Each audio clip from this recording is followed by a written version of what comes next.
Yes, doa publik terkabulkan. AFC dan Qatar dalam masalah besar.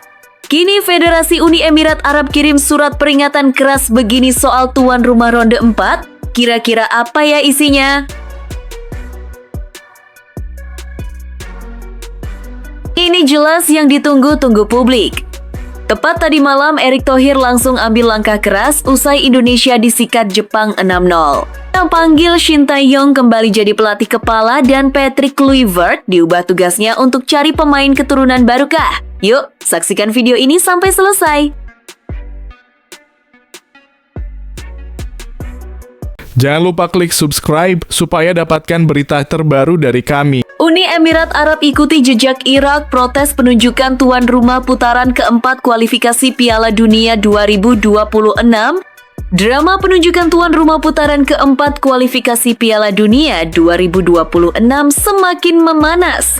Setelah Irak melayangkan protes, kini giliran Uni Emirat Arab (UEA) yang ikut angkat suara. Di tengah simpang siur siapa yang akan menggelar fase penting ini, UEA secara resmi mengajukan protes kepada Konfederasi Sepak Bola Asia (AFC).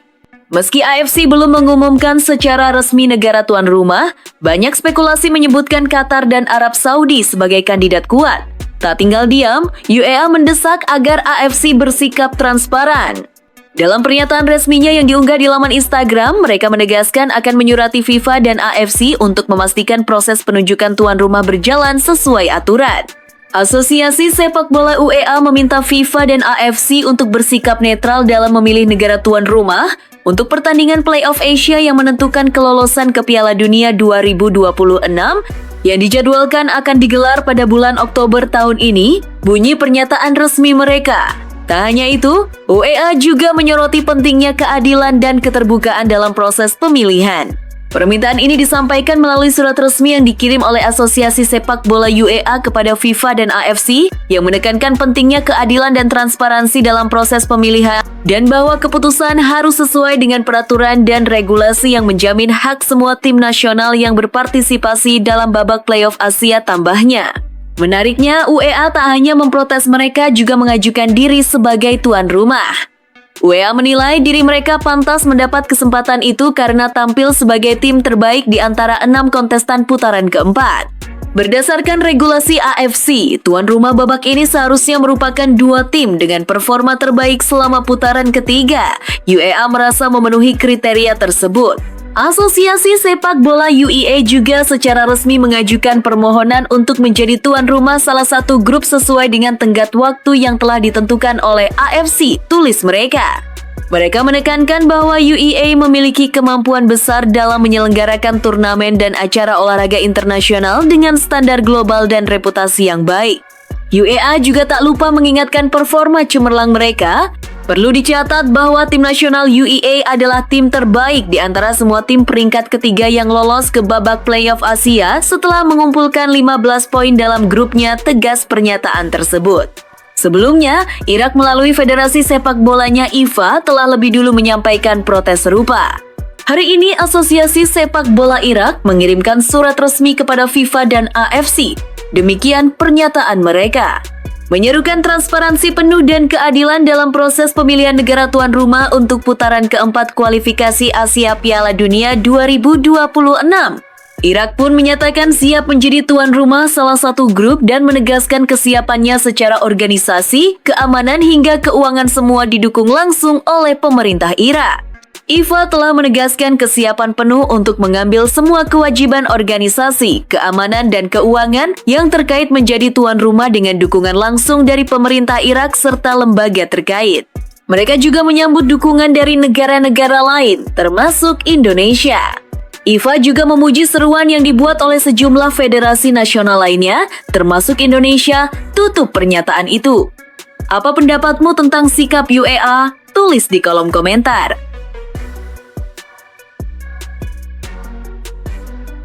Jelang menghadapi tantangan besar di putaran keempat kualifikasi Piala Dunia 2026 zona Asia, manajer Timnas Indonesia Sumarji menyampaikan janji penuh semangat yang membakar harapan para supporter merah putih. Putaran keempat ini akan digelar pada 8 hingga 14 Oktober 2025 dan Soemarji memastikan bahwa skuad asuhan pelatih Patrick Kluivert siap bertarung habis-habisan demi satu mimpi besar lolos ke Piala Dunia untuk pertama kalinya dalam sejarah. Kami akan buat bangga bangsa dan negara kita karena tujuan kami ke Piala Dunia, tegas Soemarji Jumat 13/6/2025. Namun perjalanan timnas menuju fase ini tak sepenuhnya mulus. Kekalahan telak 0-6 dari Jepang di laga terakhir putaran ketiga menjadi pelajaran penting. Laga yang berlangsung di Stadion Panasonic Suita Osaka pada 10 Juni 2025 itu memang meninggalkan kekecewaan. Kami mohon maaf karena hasilnya tidak maksimal di pertandingan ini, ujar pria berkacamata yang juga menjabat sebagai ketua badan tim nasional. Meski begitu, Soemarji tetap optimistis. Ia menekankan bahwa waktu yang tersisa akan dimaksimalkan untuk melakukan pembenahan total baik dari segi fisik, taktik maupun mental. Kami sudah meyakinkan diri ke depan akan perbaiki sebaik-baiknya, tandasnya. Menurut kamu, apakah janji Soemarji realistis dan bisa direalisasikan oleh skuad Garuda? Apakah Indonesia punya peluang nyata menembus Piala Dunia 2026? Bagikan pendapat dan harapanmu untuk timnas di kolom komentar. Ketegangan di antara 6 negara yang lolos ke putaran keempat kualifikasi Piala Dunia 2026 semakin terasa. Isu yang berkembang mengenai ketidakterbukaan AFC dalam menunjuk Qatar dan Arab Saudi sebagai tuan rumah memicu reaksi keras dari 4 negara lain. Meski AFC belum merilis pengumuman resmi, kabar ini sudah ramai dibicarakan media. Sorotan pun tertuju pada bagaimana masing-masing negara merespons kabar tersebut. Indonesia, salah satu kontestan yang lolos, memilih langkah diplomatik. Walau belum mengeluarkan pernyataan resmi, PSSI menegaskan telah bergerak. Mengenai tuan rumah putaran keempat, pokoknya kami punya langkah lah, ujar Exco PSSI Arya Sinulinga dalam program Catatan Demokrasi di TV One.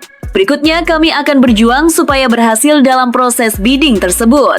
Soal tahapannya bagaimana, kami punya tahapan-tahapan sebelumnya, tambahnya. Namun, dari ke-6 negara yang lolos, hanya satu yang memilih untuk tidak mengajukan diri sebagai tuan rumah. Negara tersebut adalah Oman. Meski demikian, Oman tidak tinggal diam. Dalam pernyataan resminya, mereka turut menyuarakan desakan agar AFC lebih transparan dalam proses penunjukan tuan rumah. Namun berbeda dengan negara lain seperti Irak, UEA, Indonesia, dan satu lagi yang belum disebutkan secara eksplisit, Oman tidak ikut dalam proses bidding. Bagaimana menurutmu? Apakah Oman mengambil langkah bijak atau melewatkan kesempatan emas? Apakah AFC harus segera memperjelas proses ini? Yuk, bagikan pendapatmu di kolom komentar. Kekalahan 0-6 dari Jepang jadi alarm. Pengamat sepak bola Muhammad Kusnaini soroti kelemahan timnas Indonesia jelang putaran keempat kualifikasi Piala Dunia 2026. Kekalahan telak 0-6 yang dialami timnas Indonesia saat menghadapi Jepang pada 10 Juni 2026 lalu di Stadion Suita Jepang membuka mata banyak pihak bahwa Garuda masih punya banyak kelemahan, terutama di lini tengah hingga lini depan. Pengamat sepak bola tanah air Muhammad Kusnaini menilai momen tersebut harus menjadi bahan evaluasi serius bagi timnas Indonesia. Menurutnya, untuk menghadapi babak keempat kualifikasi Piala Dunia 2026 zona Asia, timnas perlu segera mendatangkan pemain berkualitas, khususnya di dua sektor vital itu. Kekalahan telak dari Jepang menunjukkan bahwa masih ada banyak PR bagi timnas untuk bersaing di putaran keempat nanti. Sejumlah PR itu harus segera dibenahi kalau kita mau menjaga mimpi lolos ke Piala Dunia, ungkap Kusnaini. Kusnaini juga menyoroti kedalaman skuad Indonesia yang masih kurang memadai dan belum seimbang. Ia menegaskan, penambahan pemain berkualitas sangat penting untuk memperkuat lini tengah dan depan yang saat melawan Jepang sama sekali tak mampu melepaskan satu tendangan pun ke gawang lawan. Yang paling terasa, kita butuh penambahan pemain berkualitas untuk mempertebal kedalaman skuad, khususnya di lini tengah dan depan yang saat melawan Jepang terlihat kurang mampu mengimbangi. Tambahnya, selain itu, Kusnaini mengingatkan bahwa kualitas permainan secara menyeluruh juga harus ditingkatkan. Kerjasama antar pemain dan antar lini masih terlihat kurang solid ketika menghadapi tekanan cepat dan pressing tinggi ala Jepang. Timnas saat ini selalu kesulitan ketika menghadapi lawan yang bermain dengan passing game cepat dan pressing tinggi. Ini ada hubungannya dengan masih lemahnya kerjasama tim yang memang belum padu, jelas Kusnaini. Menariknya, Kusnaini tidak menjelaskan secara spesifik apakah penambahan pemain itu harus dari naturalisasi atau pemain lokal yang dikembangkan. Namun satu hal jelas, kualitas dan kedalaman tim harus diperbaiki demi melangkah lebih jauh di babak berikutnya. Menurut kamu, apakah penambahan pemain berkualitas di lini tengah dan depan jadi kunci sukses timnas Indonesia di putaran keempat nanti? Atau ada aspek lain yang perlu diperhatikan lebih serius? Yuk, bagikan pendapatmu di kolom komentar. Menpora Dito Aryo Tejo buka suara soal polemik jam tangan Rolex dari Presiden untuk timnas Indonesia. Belakangan, pemberian jam tangan Rolex oleh Presiden Prabowo Subianto kepada para pemain timnas Indonesia menuai beragam reaksi, termasuk kritik dari mantan atlet wushu nasional, Linswell Kwok, terkait dugaan kesenjangan penghargaan antar cabang olahraga. Menpora Dito Aryo Tejo angkat bicara. Ia menegaskan bahwa jam tangan mewah tersebut adalah bentuk apresiasi pribadi Presiden kepada timnas atas prestasi luar biasa mereka yang berhasil mengalahkan Cina 1-0 dalam kualifikasi Piala Dunia 2026. Ini bentuk apresiasi pribadi Presiden atas sejarah yang ditorehkan timnas. Kita harus akui, mereka sudah menembus proses tertinggi dalam kualifikasi Piala Dunia. Tapi bukan berarti cabang olahraga lain diabaikan, jelas Dito. Dito menambahkan, perhatian Presiden Prabowo terhadap dunia olahraga sangat menyeluruh dan tidak terbatas pada sepak bola saja. Ia menyebut saat menjabat Menteri Pertahanan, Prabowo juga memberikan apresiasi pribadi kepada seluruh kontingen Indonesia di Olimpiade Paris 2024, termasuk atlet dan pelatih dari berbagai cabang olahraga. Saya menyaksikan langsung bagaimana beliau secara mendadak memberikan penghargaan kepada seluruh kontingen Indonesia di Paris. Ini mungkin tidak banyak diberitakan, tapi ini fakta. Beliau benar-benar peduli dan mencintai olahraga, ungkap Menpora. Lebih jauh, Dito menegaskan bahwa pemerintahan Prabowo Gibran menargetkan peningkatan prestasi Indonesia di 3 ajang besar, Asian Games, Olimpiade, dan Piala Dunia. Apresiasi dan bonus pasti diberikan kepada siapapun yang mencetak sejarah, baik di Asian Games maupun Olimpiade. Menanggapi keluhan soal kesenjangan perlakuan antar atlet, Dito menganggap hal itu bisa jadi hanya persoalan persepsi. Banyak cabang olahraga telah menerima dukungan dan perhatian nyata dari pemerintah dan presiden. Faktanya, banyak kontribusi nyata Presiden Prabowo dalam dunia olahraga. Beliau aktif mengembangkan olahraga berkuda, polo, dan bahkan membangun fasilitas pelatnas di Bekasi, ujarnya. Kemenpora pun kini mendapatkan keistimewaan alokasi anggaran pelatnas sebagai modal penting untuk mendukung pembinaan jangka panjang dan peningkatan prestasi atlet Indonesia di kancah internasional. Alhamdulillah, Kemenpora menjadi salah satu kementerian yang mendapatkan keistimewaan anggaran pelatnas bagi para atlet. Ini bukti keseriusan pemerintah dalam mendukung seluruh cabang olahraga, tutup Dito. Menurut kalian, apakah apresiasi Presiden terhadap timnas ini sudah proporsional? Atau justru perlu ada perhatian khusus juga untuk cabang olahraga lain yang berprestasi? Yuk, beri pendapat kalian di kolom komentar. Apakah pemerintah sudah cukup adil dalam memberikan penghargaan kepada atlet Indonesia?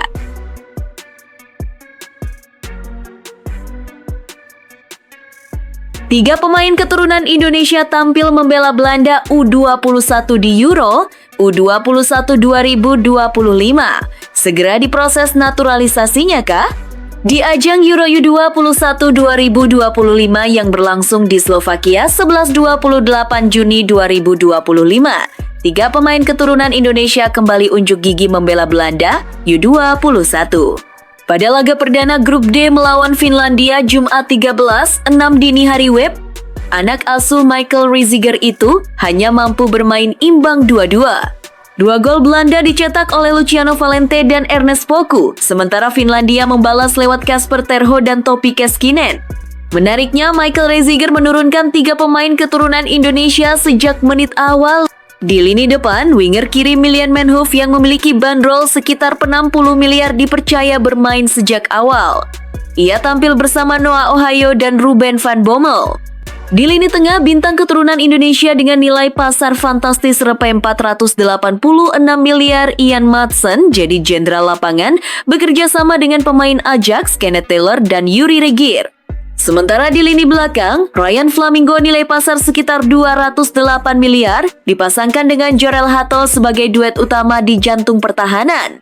Sedangkan Resio Kasanwirjo, satu lagi pemain keturunan Indonesia di skuad Jong Orange, tidak diturunkan pada laga ini. Ian Maatsen dan Ryan Flamingo bermain penuh 90 menit, sedangkan Milian Menhoff ditarik keluar pada menit ke-65 digantikan oleh Ernest Poku. Setelah ini, Belanda U21 akan menghadapi Denmark pada 15 Juni mendatang.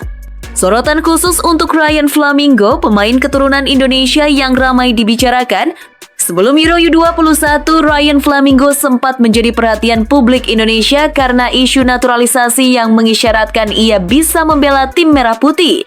Beberapa tanda kuat dari Ryan pun muncul, seperti menampilkan bendera Indonesia di bio Instagramnya dan komentar terbaru yang mencuri perhatian di postingan oleh Gunnar Solskjaer oleh Romeni usai kekalahan timnas Indonesia dari Jepang. Next round tulis Ryan disertai emoji hati yang langsung jadi perbincangan hangat netizen tanah air. Menurut kamu, apakah peluang naturalisasi Ryan Flamingo akan terwujud atau justru kamu lebih berharap ketiga pemain ini fokus bersama Belanda? Yuk share pendapatmu di kolom komentar, apakah pemain keturunan Indonesia bisa jadi kunci masa depan sepak bola tanah air?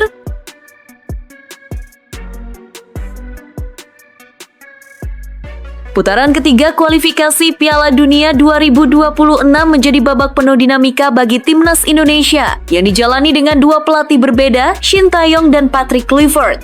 Pelatih asal Korea Selatan Shin Tae-yong memimpin timnas Indonesia pada 6 pertandingan awal. Dialah sosok yang berhasil membawa Garuda melaju ke ronde ketiga dengan capaian 6 poin dari 6 laga, terdiri dari 1 kemenangan, 3 hasil imbang, dan 2 kekalahan. Selama masa kepelatihannya, timnas mencatat 6 gol dan kebobolan 9 kali. Satu-satunya kemenangan diraih saat menghadapi Arab Saudi, dan meski sempat menahan dua raksasa Asia, Australia dan Arab Saudi, Shin Tae-yong harus mengakhiri masa baktinya pada Januari 2025. Pada bulan yang sama, Patrick Kluivert menggantikan Shin Tae-yong. Meski catatan poinnya sama 6 poin, Kluivert hanya memerlukan 4 pertandingan untuk meraihnya. Namun, semua kemenangan didapat di kandang sendiri. Saat bertanding tandang melawan tim yang lebih kuat, Kluivert belum berhasil membawa timnas Indonesia berprestasi. Garuda selalu kalah dan kesulitan keluar dari tekanan lawan. Selama masa kepelatihan Kluivert, timnas kebobolan 11 gol termasuk kekalahan telak 0-6 dari Jepang, di mana Indonesia bahkan gagal melepaskan 1 tembakan pun ke gawang lawan. Jika dilihat dari segi hasil dan performa, jelas kehebatan Shin Tae-yong masih berada di atas Patrick Kluivert. Menurutmu, siapa pelatih yang lebih cocok untuk membawa timnas Indonesia meraih mimpi ke Piala Dunia? Apakah faktor kandang dan tandang jadi penentu utama performa? Yuk, share pendapatmu di kolom komentar.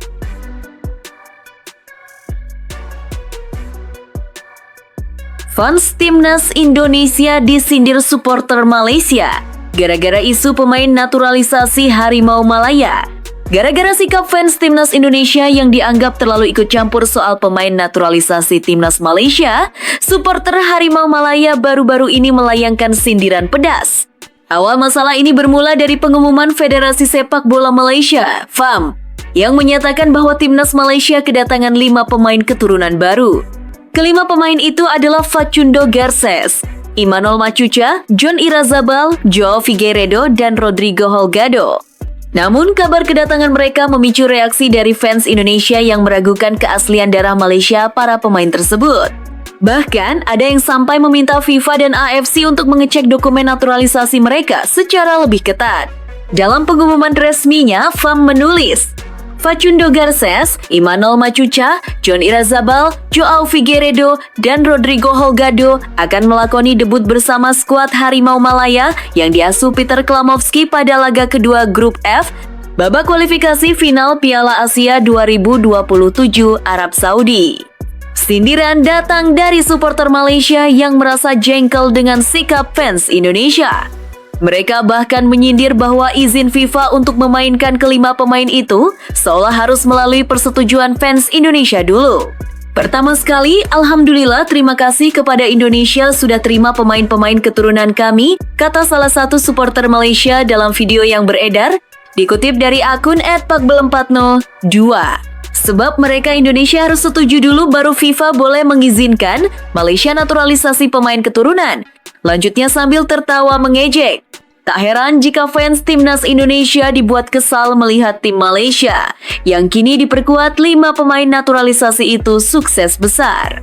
Di matchday kedua grup F babak ketiga kualifikasi Piala Asia 2027, Malaysia bahkan menggasak Vietnam dengan skor telak 4-0. Menurut kamu, apakah sikap fans Indonesia yang mempertanyakan naturalisasi pemain Malaysia wajar? Atau justru sebaiknya fokus dukung timnas sendiri? Yuk, bagikan opini kamu di kolom komentar. Apakah persaingan di Asia Tenggara semakin panas? Mes Hilgers langsung terbang ke Spanyol usai bela timnas Indonesia. Gabung klub baru ke Sevilla kah? Bek timnas Indonesia, Mes Hilgers baru saja menyelesaikan tugasnya memperkuat skuad Garuda di kualifikasi Piala Dunia 2026. Pemain berusia 24 tahun ini dipercaya Patrick Kluivert sebagai starter saat menghadapi Jepang pada 10 Juni 2025. Sayangnya, timnas Indonesia harus menelan kekalahan telak 0-6. Meski begitu, Garuda tetap lolos ke putaran keempat kualifikasi. Usai laga tersebut, Mes Hilgers langsung terbang ke Spanyol. Hal ini diketahui dari postingan Instagram pribadinya yang menandai lokasi di Ibiza, Spanyol, destinasi populer bagi pesepak bola untuk liburan. Lantas, apa sebenarnya tujuan Mes Hilgers ke Spanyol? Apakah ia hanya menikmati liburan atau ada kabar lain? Rumor berhembus bahwa Mes akan bergabung dengan klub baru di Spanyol, terutama Sevilla yang merupakan salah satu klub besar La Liga. Kabar ini semakin menarik karena kontrak Mes Hilgers dengan FC Twente tinggal menyisakan 1 tahun. Klub asal Belanda itu dikabarkan siap melepasnya agar tidak kehilangan pemainnya secara gratis. Bahkan pada April 2025 lalu, Mes sempat terlihat berada di Malaga, Spanyol saat kompetisi Liga Belanda masih berjalan. Namun, sejauh ini belum ada konfirmasi resmi soal kepindahan Mes Hilgers. Bisa jadi, kunjungannya ke Spanyol murni untuk liburan. Tapi, siapa yang tidak penasaran apakah langkah berikutnya Mes akan berseragam Sevilla atau klub top lainnya di Spanyol?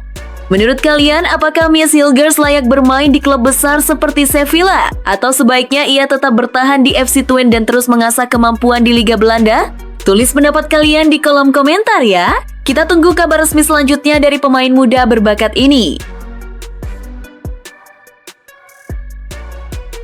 Ketua Umum PSSI, Erick Thohir, memastikan bahwa timnas U17 Indonesia akan menjalani laga uji coba melawan negara-negara yang juga akan tampil di Piala Dunia U17 2025.